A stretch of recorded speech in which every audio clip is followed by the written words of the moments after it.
Okay guys, gandang gabi. Meron lang ako i-share sa inyo. Sinong umiinom ng carbonated na mineral water? Ano yan? Sprite na walang lasa? Pag inom mo, ganun talaga eh. Ang tubig na to, binigay to sa isang event. Pero ang tagal kong nilagay sa ref kasi nga, ayokong inumin. Ang tatak niya, Perrier. Tapos ano siya? Carbonated natural mineral water. Baliktaran nyo na lang yung cellphone nyo para mabasa nyo. So ang iniisip ko, meron bang taong umiinom nito tapos talagang ang sarap, ang refreshing. Nung isang gabi kasi, naubos nga yung mga galon-galon ko nga ng tubig. So wala na nga akong tubig. And ang natitira kong tubig, eto na lang.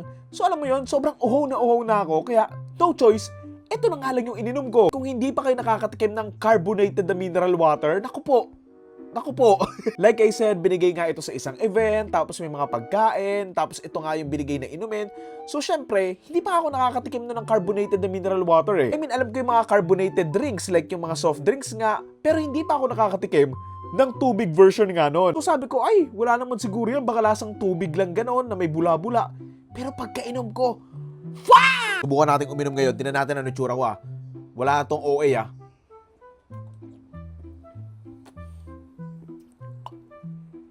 Alam mo yung parang kang umiinom ng Sprite, pero wala yung Sprite na lasa. Again, uulitin ko, sino yung target market nila dito? Para ba to sa may mga diabetes tapos ayaw nang mag-soft drinks tapos gusto pa rin uminom? Kaya ito yung iinumin mo kasi nga, para ka ding umiinom ng soft drinks na hindi eh. So, ang iniisip ko talaga, meron ba tong ibang purpose or talagang may umiinom ng tubig na mas preferred yung ganito? Ito yung pag uminom ka ng ganitong tubig, gagapang talaga sa lalamunan mo.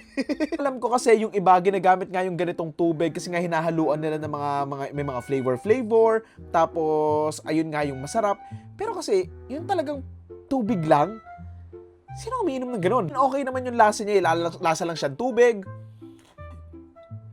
Pero yung awkward, yung parang may bumubula-bula sa bunganga mo na ewan, tapos parang nag-i-sting siya ganon. Ayun, nagtataka lang talaga ako sinong willingly umiinom nito. I mean, iniinom ko ngayon kasi inaalala ko yung galit ko eh. Hanggang pag uminom ka nito, madidigay ka talaga eh. Ayun, let me know nga kung meron ba tong ibang purpose or talagang may umiinom ng tubig na carbonated lang talaga. Sabagay, kanya-kanyang trip naman yan, alam mo yun? So, okay lang yan.